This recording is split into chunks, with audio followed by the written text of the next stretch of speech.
Hello les amis, je vous retrouve pour une nouvelle vidéo sur le football français et la Ligue 1 et je vais vous présenter tous les résultats des matchs de la 15e journée du championnat de France de football de Ligue 1 saison 2025-2026. Alors je vais revenir sur les scores des rencontres avec les infos des buteurs et des statistiques. On verra le classement des équipes à l'issue de la 15e journée, le classement des meilleurs buteurs, celui des meilleurs passeurs.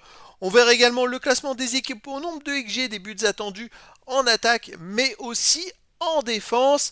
Et on terminera par le calendrier de la 16e journée avec les dates horaires des matchs, équipes qui s'affrontent et place au classement des équipes qui s'affrontent. Alors, cette 15e journée, il y a eu beaucoup de matchs gagnés par 1-0. 4 matchs sur les 9 se sont terminés par une victoire. 5 matchs, puisqu'il y a eu une victoire à l'extérieur, se sont terminés par une victoire 1-0.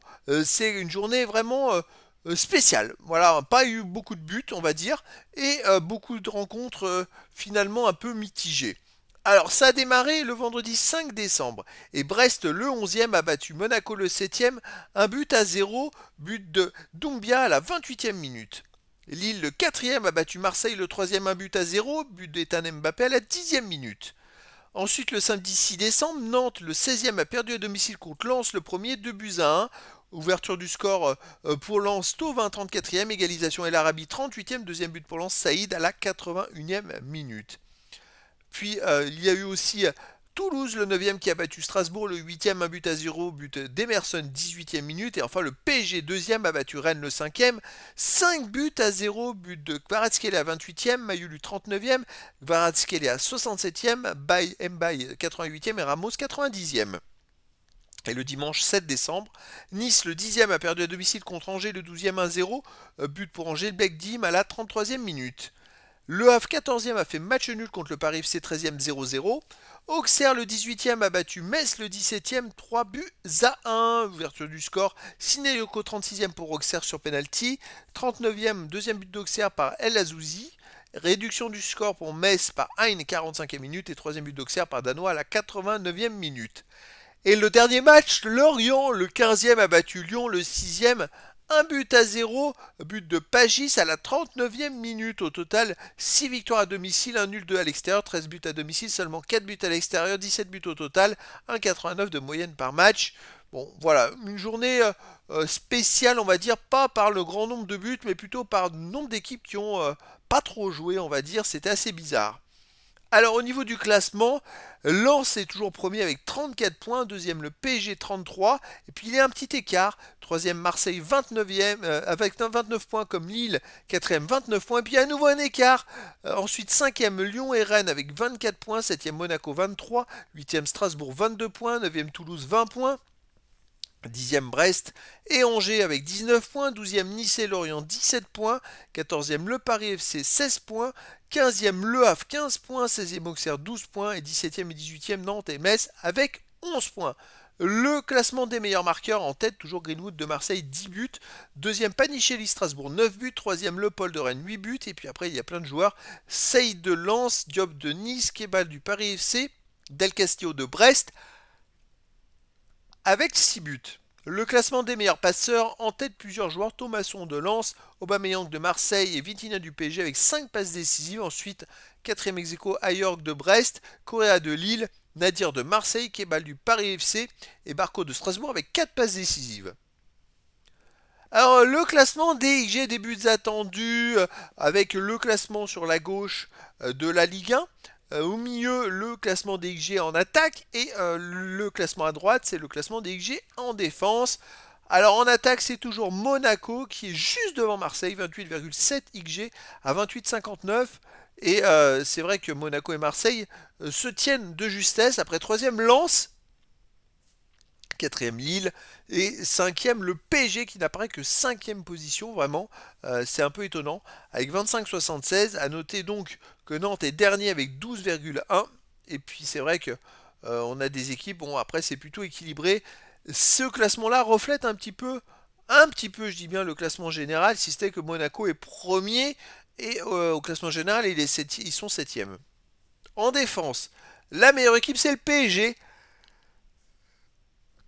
Ils ont concédé que 13 XG depuis le début de la saison. Deuxième Marseille, troisième Strasbourg, quatrième Lyon, 5e Lorient, 6e Toulouse. Bon, ok, Monaco n'est que 14e. C'est pour ça qu'en classement en général, ils sont 7e, hein.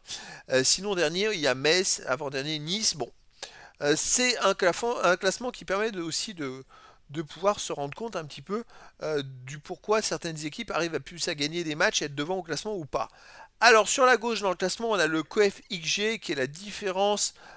Je dirais que c'est le côté chance, c'est-à-dire l'exemple, une équipe qui a 10 XG et qui marque 15 buts, ils sont à plus 5 buts comparé aux XG, donc en rouge, ils vont apparaître en rouge avec plus 5 en chance, parce que normalement, il devrait avoir 15 XG pour 15 buts, normalement. Et donc voilà, je trouve que c'est intéressant de faire ressortir ce côté chance.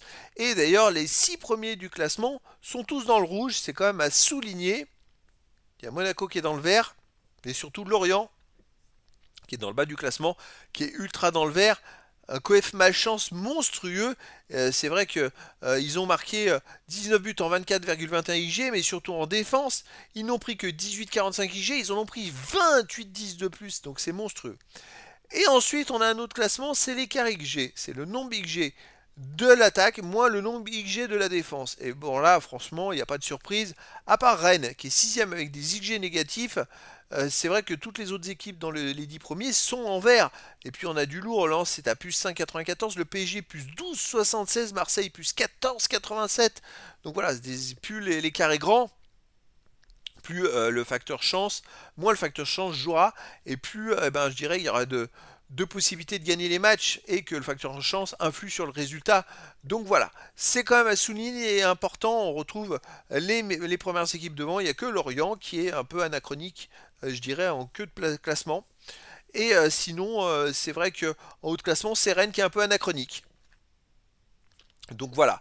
Après, ça s'équilibre jamais sur l'ensemble d'une saison. C'est un reflet, en tout cas, de la situation actuelle. Allez, le calendrier de la prochaine journée, la 16e journée aura lieu du vendredi 12 décembre au dimanche 12 décembre. Alors, le vendredi 12 décembre à 20h45, Angers le 11e recevra Nantes le 17e. Le samedi 13, pour moi c'est du 12 au 14, pardon. Alors, le samedi 13 décembre à 17h, Rennes 6e contre Brest 10e. À 19h, Metz 18e contre le PSG 2e. Et ensuite à 21h05, Paris FC 14e contre Toulouse 9e. Le dimanche 14 décembre à 15h, Lyon le 5e recevra le Havre le 15e. À 17h15, 3 matchs. Auxerre 16e contre Lille 4e. Strasbourg 8e contre Lorient 13e. Lens 1er contre Nice 12e. Et enfin, le dernier match sera à 20h45.